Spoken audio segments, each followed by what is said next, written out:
भारतीय संविधान सभा द्वारा भारत के नागरिकों को मौलिक अधिकारों तो प्रदान कर दिए गए और राज्य के कर्तव्य भी राज्य के नीति निर्देशक तत्वों में समाहित कर दिए गए, लेकिन मौलिक कर्तव्यों के संबंध में लोगों के कोई उपबंध नहीं किया गया था। संविधान सभा में प्रोफेसर केटी शाह ने भी कहा, संविधान सभा में प्रोफेसर केटी शाह ने भी इस बात पर बराबर चर्चा की कि जिस तरीके से हमने अपने देश के नागरिकों को मौलिक अधिकार प्रदान किए हैं उसी तरीके से मौलिक कर्तव्य भी प्रदान किए जाए। लेकिन उस समय की परिस्थितियों को देखते हुए लोगों के मौलिक अधिकारों के संबंध में उपबंध तो किए गए, लेकिन मौलिक कर्तव्यों के संबंध में कोई उपबंध नहीं किए गए। किंतु 25 वर्षों बाद भारतीय संविधान में भारतीय नागरिकों के लिए मौलिक कर्तव्यों का भी समावेश किया गया। मौलिक कर्तव्य और अधिकारों की अगर बात करें तो इनके मध्य एक अन्योन्याश्रित संबंध होता है। मौलिक कर्तव्य और अधिकार अगर देखें, मूल कर्तव्य, मूल अधिकार और मूल कर्तव्य, इनके मध्य क्या होता है कि मध्य अन्योन्याश्रित संबंध होता है। नासिक संबंध होता है। जो ये अन्योन्याश्रित संबंध की बात कर रहे हैं, इसका तात्पर्य है कि अधिकार के बिना कर्तव्य की संकल्पना नहीं की जा सकती और कर्तव्य के बिना मतलब एक के बिना दूसरे की संकल्पना नहीं की जा सकती। अधिकार के बिना कर्तव्य की संकल्पना नहीं की जा सकती, कर्तव्य की संकल्पना नहीं की जा सकती। मतलब क्या है, मौलिक कर्तव्य और अधिकार एक दूसरे के पूरक, अर्थात कर्तव्यों के बिना अधिकार निरर्थक, अधिकार के बिना कर्तव्य की संकल्पना नहीं की जा सकती। या इसी बात को हम दूसरे शब्दों में कह सकते हैं कि कर्तव्य विहीन अधिकार, कर्तव्य विहीन अधिकार निरर्थक। कैसे है? निरर्थक। अर्थात क्या है, मौलिक अधिकारों के बिना मूल कर्तव्यों की संकल्पना करना ठीक नहीं। अगर इनकी बात करें, एक के बिना दूसरे की कल्पना करना उचित नहीं, युक्त नहीं। अर्थात एक और बात कहें कि जो आपका अधिकार है वो मेरा कर्तव्य है और जो मेरा अधिकार है वो आपका कर्तव्य है। एक का अधिकार दूसरे का कर्तव्य होता है और दूसरे का अधिकार एक का दूसरे का कर्तव्य होता है। एक का अधिकार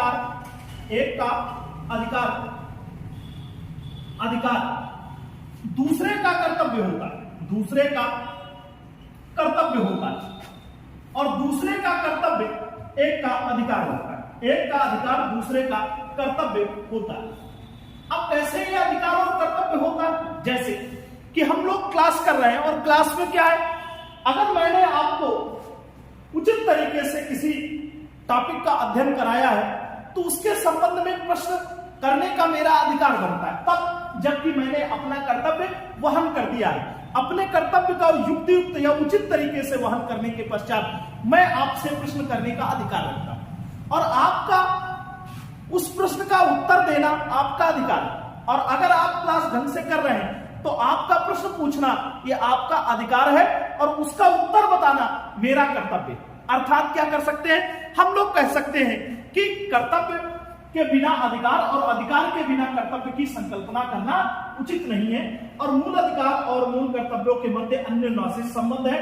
अधिकार के बिना कर्तव्य की संकल्पना नहीं की जा सकती, कर्तव्य विहीन अधिकार निरर्थक है और एक का अधिकार दूसरे का कर्तव्य होता है।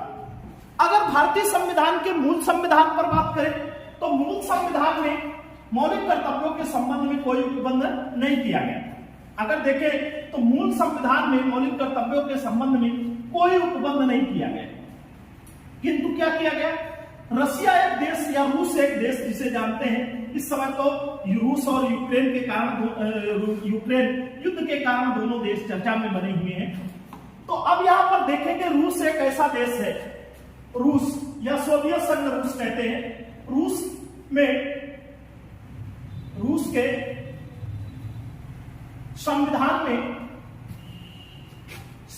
में मौलिक कर्तव्यों या फंडामेंटल ड्यूटी की कर्तव्यों की विशद चर्चा की गई, विशद चर्चा की गई या विशद विश्लेषण किया, चर्चा की गई।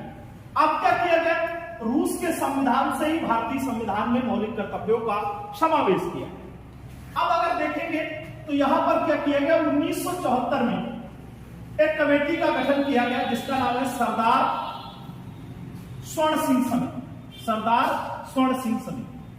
और इस सरदार स्वर्ण सिंह समिति द्वारा क्या किया गया, सरदार स्वर्ण सिंह समिति का गठन किया गया और इस समिति ने अपनी सिफारिशें दी। सरदार स्वर्ण सिंह समिति की सिफारिशों के आधार पर इसने अपनी सिफारिशें पेश की।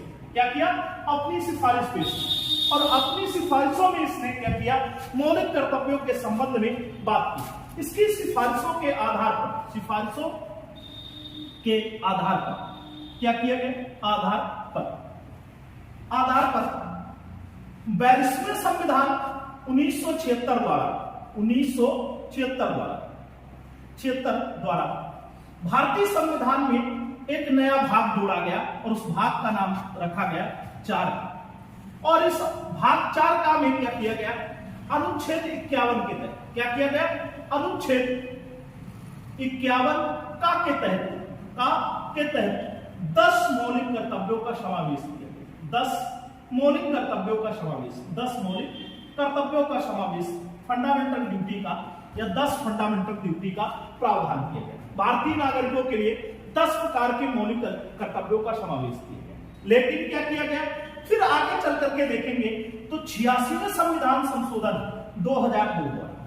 क्या किया गया, 51 का के तहत एक 11वां मौलिक कर्तव्य जोड़ा गया। 11वां मौलिक कर्तव्य जोड़ा गया, फंडामेंटल ड्यूटी 11वां मौलिक कर्तव्य जोड़ा गया। और उस 11वें मौलिक कर्तव्य में कहा गया कि प्रत्येक माता पिता या अभिभावक का कर्तव्य, अभिभावक का कर्तव्य है कि वह अपने 6 से 14 आयु वर्ष के जो बच्चे हैं उनको शिक्षा उपलब्ध कराए। इनको शिक्षा दिलाने का काम कौन करे, जो माता पिता या अभिभावक हैं अपने पाल्य या प्रतिपाल्य को शिक्षा उपलब्ध कराए।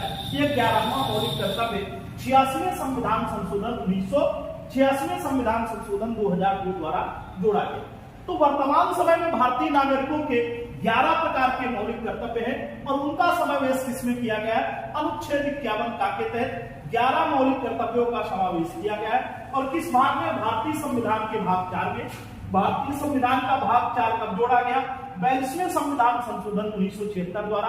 और यह क्यों जोड़ा गया, क्योंकि एक समिति ने सिफारिश की थी और उस समिति का नाम है सरदार स्वर्ण सिंह समिति की सिफारिशों के आधार पर। और सरदार स्वर्ण सिंह समिति की सिफारिश या सरदार स्वर्ण सिंह समिति का गठन कब किया गया था, 1974 में। तो रूस की तर्ज पर या रूस से ग्रहण करके भारत में 10 प्रकार, भारत में भाग 4 का के तहत 11 प्रकार के मौलिक कर्तव्यों का समावेश किया गया।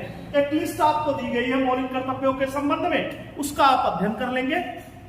इसके पीछे 10 मौलिक कर्तव्यों की लिस्ट दी गई, उस पर आप अनवरत रूप से एक एक अध्ययन दे देंगे और उसके बाद फिर एक आपको प्रश्नावली दे दी जाएगी और उस प्रश्नावली के माध्यम से बता दिया जाएगा कि इस भाग के अंतर्गत कैसे कैसे प्रश्न बनते हैं। एक बात और आपको ध्यान रखने की जरूरत है कि मौलिक कर्तव्यों को लागू कराए जाने के संबंध में कोई प्रावधान नहीं या न्यायपालिका द्वारा इन्हें आबद्ध कर नहीं किया गया, बाध्यकारी नहीं बनाया गया, बशर्ते कि यह ध्यान रखना है कि यदि कोई मौलिक कर्तव्यों का उल्लंघन करता है तो मौलिक कर्तव्यों का उल्लंघन